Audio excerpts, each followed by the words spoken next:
Hello there. It's Serena Moore Thomas here, and I want to share some information with you quickly. I get the wonderful opportunity, okay, to work with small business owners all over the country at Highmark University, which is our online school where we teach small business owners how to win government contracts without writing proposals. It's part of our mission.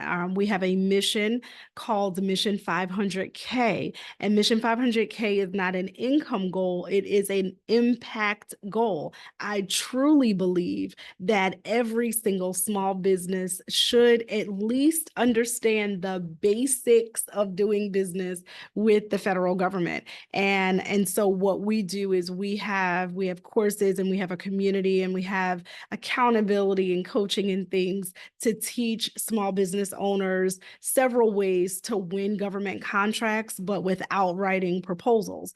I've won hundreds of DLA purchase orders and multiple 5-year sole source contracts, equating to millions of dollars in government contracts without ever writing a proposal, and as a small business and as the prime contractor only. That's the experience that I have. And I've seen how powerful that can be for a small business. And so we set out on a mission to really help as many small businesses as possible to achieve success in government contracting. With that said, most of our training classes, I teach a whole lot more than how to win a contract. I'm teaching small business owners how to discern opportunities in the middle of obstacles. I'm teaching them how to uncover opportunities that are not seen by everybody. I'm teaching them how to show up in rooms like they were meant to be there. I'm teaching them how to do their research, how to be proactive,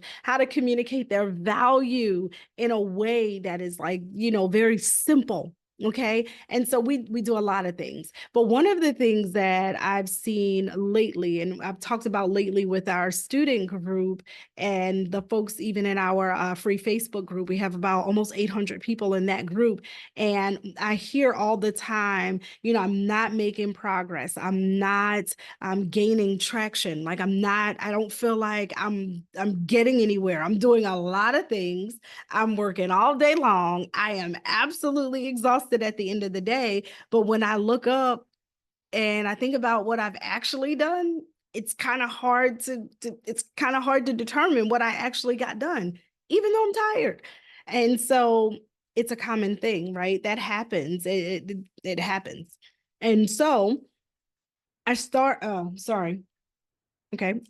teaching my students how to better account for their time and how to work on the right kinds of things, because you can be working hard, but working on the wrong things or not working on the right mix of activities in your business. And so you're not seeing the progress because you're not working in the right mix of opportunities and or mix of activities. And I'll explain it in a minute. So what we have, and we teach this actually in our masterclass. We have a masterclass to teach people, just to get started with 3 ways that you can win without writing proposals. It's a $97 masterclass. This lesson right here is actually in the masterclass, and it's just the beginning of one of the lessons. This is worth the $97 all by itself.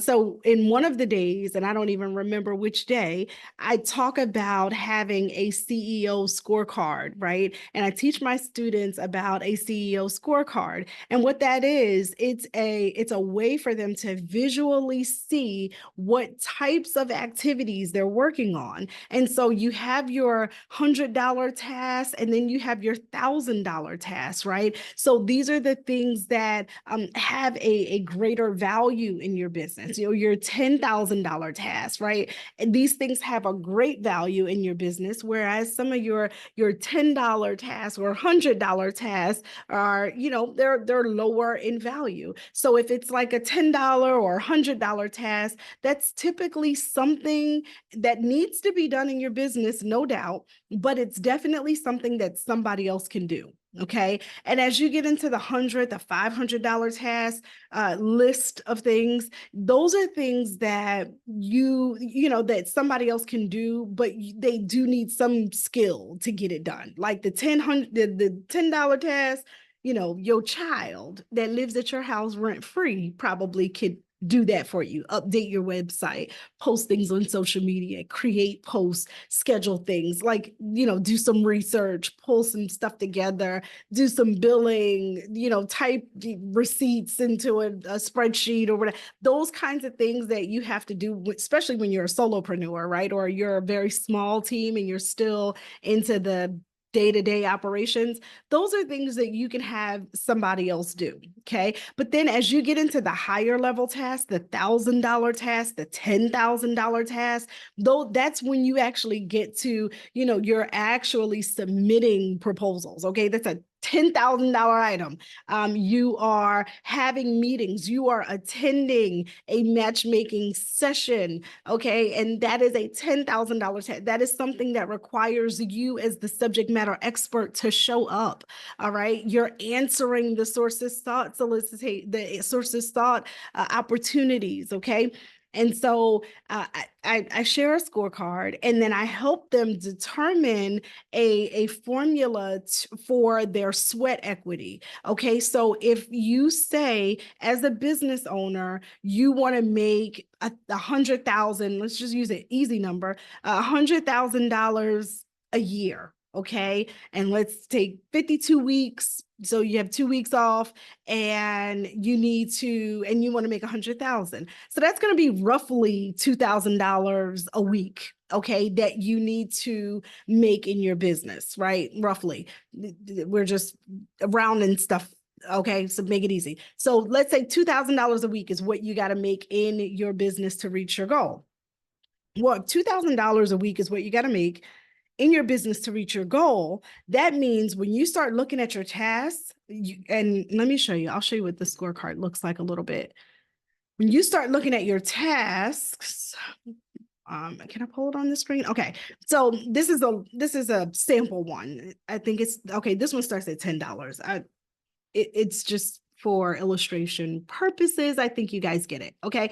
So when you start looking at tasks, right, if $2,000 a week is what you have to put in sweat equity, because we want to match whatever your revenue goal is. So your revenue goal is 100,000. So your sweat equity goal has to be 100,000. And these are all things, these are tasks. It's a list in every single one of those boxes. There are $10 tasks, $100, $1,000, $10,000 tasks. And you can do this however you want. This is a sample, like I said. And so if $2,000 is my goal, that means I need to choose at least 2 things from the $1,000 column, or 1 thing from the $10,000 column, which I would exceed my goal for the week, which is great. Or I need to pick, 10 things from the $100 column. Or if I'm at $10, it's going to take me a little minute to get to my, $2,000, my $2,000 goal. You see what I'm saying? And so what I found is a lot of our students are working on $10 tasks constantly with a $2,000 sweat equity goal that they need to meet in order to actually hit their revenue goal. Okay. So what's the point? The point is the type of activities that you work on in your business are critical to the type of progress that you're going to make in your business. So you might not be making the kind of progress you want to make because you're just working on the wrong kind of things. Okay. And we have to mix it up. You have to be willing to let go of the lower level $10 task, the lower level $100 task, and commit to doing some higher level activities, the things that actually move the needle. We also, as entrepreneurs, a lot of times we engage in what I like to call avoidance behavior. Okay. We do things to avoid doing the things that we should do. So we do all these other things, and it's something to check off of the list, but it's actually not what we should be working on. It's something we can be working on, right? So like updating your website, you can do that. Why are you doing that? Like, just Get somebody to do that. That doesn't move. That's not moving the needle for you, unless you're working on something like super specific, like you are fixing your funnel, or something that is very, very specific. But I have students that will be spending 3 weeks updating a capability statement, and I'm like, nobody even knows who you are. Why are we working on this capability statement for 4 weeks? Ma'am, get visible. Sir, get visible. We first of all have to get people to know, like, and trust you and find you. Okay. So there are other things that we can be doing that shouldn't take 4 weeks. That not for. Okay. Or I'm still trying to, I'm ordering my business cards. It's like the things that don't matter right now. Who needs business cards if you don't have a business? And you don't have a business if you don't have customers. So we got to get to the activity that gets us customers. Okay. So anyhow, I just felt like I could share that with you guys. It's one of the things we go over in our 3 ways to win government contracts without writing proposals. And the reason why I share that is because our community is so different. I am not just focused on helping a bunch of people win contracts, whether they know how to do them or not. Like, that is just not our thing. I want to make sure that the business owners that are connected to us and to our brand are solid, and that we are providing value that is far beyond their government contracting division of their company. And so we have quite an awesome group, and it is certainly an honor for me to have the opportunity to be a part of the entrepreneurial journey for so many amazing entrepreneurs. So if you want to learn more about what we're doing, and particularly Mission 500K, our mission to teach 500,000 small businesses how to succeed at government contracting without writing proposals, you can certainly head over to highmarkuniversity.com. That's kind of where our government contracting opportunities are. And then, of course, serenathomas.com. That's where all the other things are. And I just look forward to connecting with you guys. I don't do a lot of these videos that often, and so I try to provide some value when I do them. Okay. So hopefully you are thinking about the things that you can be working on in your business, and you can set a value to those things. And when you look back at your week, you can kind of get an idea, because that's what we have you do. Actually fill out a scorecard. The next page is actually a scorecard where you look back at your week and you say, okay, how many things from this $10 task list did I do? Okay, 10, 20, 30. How many from the 100 did I do? Okay, 1, 2, 3. We got 330. Okay, how many things from the $1,000? 1. Okay, so we got 1,130. Did we do anything else? No, we got 1,130, but we should have 2,000. So how do we get to 2,000? We got to change that for next week. So now we got to up our game, and we have to work on the right types of items. So that's kind of how the process works. Hope that's helpful to you. I am Sirena Moore Thomas, and I'm out. That's it. Have a good evening or day or morning, depending on when you're watching this. Was that awesome or what? I told you you were in for a treat. So I need you to do a couple things for me. First, share your greatest takeaway in the comments below. Second, hit that like button, okay? And then lastly, check out our description box. There are goodies in there for you. So I'll see you on the next video. Thanks again for watching. See you soon.